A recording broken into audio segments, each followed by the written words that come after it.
Hello student, चलो आज फिर हम करते हैं एक नया टॉपिक जो है आपका मेजरमेंट ऑफ प्राइस इलास्टिसिटी का एक नया मेथड जो है point method that is given by doctor Marshall and also known as geometrical और ग्राफिक मेथड। ग्राफिक मेथड क्यों बोलते हैं? क्योंकि इसमें जो हम इलास्टिसिटी मेजर करेंगे वो हेल्प लेंगे हम उसमें कर्व की, यानी कि आप कर्व बनाओगे पहले फिर आप इलास्टिसिटी मेजर करोगे। तो यहाँ पे जो आपकी इलास्टिसिटी है उसको हम लिखते हैं इलास्टिसिटी एट पॉइंट, बिकॉज हम एक पॉइंट चूज करते हैं अपने डिमांड कर्व पे और फिर हम इलास्टिसिटी निकालते हैं। और इसके दो केस होंगे, एक तो आपका लीनियर डिमांड कर्व, एक नॉन लीनियर। जो लीनियर डिमांड कर्व है वो मैं आपको बता रही हूँ इस तरह से होगा, और नॉन लीनियर का मैं नेक्स्ट आपको पार्ट में करा रही हूँ।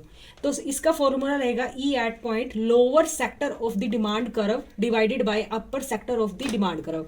अब ये लोअर सेक्टर क्या होता है, अपर सेक्टर क्या होता है, अभी देखते हैं। सपोज ये आपके पास एक डिमांड कर्व है, राइट। ये ए बी आपके पास डिमांड कर्व है। आप इसको ऐसे बना सकते हो जैसे आपने यहाँ पे आपका ये एक्स एक्सिस है, मैं बना के दिखा रही हूँ सो दैट आपको कंफ्यूजन ना हो कि ये कैसे बना है। ये आपका वाई एक्सिस है, एक्स एक्सिस पे हमने डिमांड ले लिया और वाई एक्सिस पे हमने ले लिया है प्राइस, राइट। ये सेम ही चीज है, मैं आपको सिर्फ बनाना सिखा रही हूँ यहाँ पे। और ये आपका मान लो demand curve that is A B, right, जो मैंने यहाँ पे पहले बनाया। और यहाँ पे कोई भी पॉइंट ले सकते हैं आप, यहाँ पे ले सकते हैं, यहाँ पे जो भी आप पॉइंट ले, जैसे मैंने यहाँ पे एक पॉइंट ये ले लिया, राइट।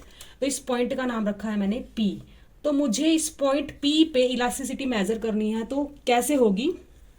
ये है आपका लोअर सेक्टर, ठीक है। इस पॉइंट पे लोअर सेक्टर आपका पी बी, तो P B divided by P A, यहाँ पे आपका ए पॉइंट है पी ए, राइट। तो आपकी ये इलास्टिसिटी ऐसे निकल जाती है। और आपको कैसे पता चलेगा कि आपकी इलास्टिसिटी यूनिटरी है, मोर देन यूनिटरी है, यानी कि एक है, इलास्टिसिटी की वैल्यू 1 है, या आपकी मोर देन 1 है या लेस देन 1 है।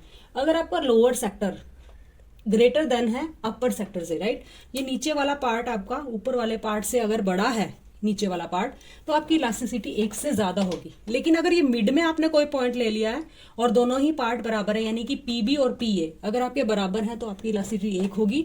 और अगर आपका पी बी और ए में क्या है, यहाँ पे आपका जो लोअर सेक्टर है वो छोटा है अपर सेक्टर से, यानी कि पी ए बड़ा है और पी बी छोटा है, तो आपकी इलास्टिसिटी लेस देन 1 होगी।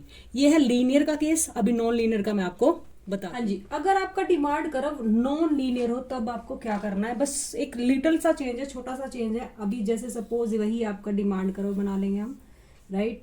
ये आपका वाई एक्सिस, ये आपका एक्स एक्सिस, ये आपकी डिमांड, ये आपका प्राइस। अब डिमांड कर्व हमारा सीधा लाइन नहीं होगा क्योंकि ये है नॉन लीनियर, मतलब वो कर्वी नेचर का होगा, इस तरह से कर्व के शेप में होगा। तो यहाँ पे क्या प्रॉब्लम आएगी, ये आपका डिमांड कर्व। अब यहाँ पे हमने क्या करना है, यहाँ पे हम एक कोई भी कहीं पे भी आपने पॉइंट लेना है, राइट। उस पॉइंट से आपने टेंजेंट लाइन, सपोज मैंने ये पॉइंट लिया, ये पॉइंट पी, और मैंने वहां से टेंजेंट लाइन खींचनी है जो आपकी वाई एक्सिस को टच करे और इधर से एक्स एक्सिस को। अभी आपका फिर से मान लो इसको हम इस लाइन को बोल देते हैं ए बी अगेन। बस यहाँ पे डिफरेंस क्या आया कि यहाँ पे जो आपका कर्व था वो था नॉन लीनियर, राइट। तो नॉन लीनियर के केस में आपने लीनियर कर्व पे एक पॉइंट लेना है और पॉइंट पे आपने ये आपका हो जाएगा अपर सेक्टर और ये नीचे वाला पार्ट हो जाएगा लोअर सेक्टर। बाकी रिमेनिंग आपका बिल्कुल सेम रहेगा, सिर्फ इतना डिफरेंस था। तो आई होप आपको समझ में आया होगा।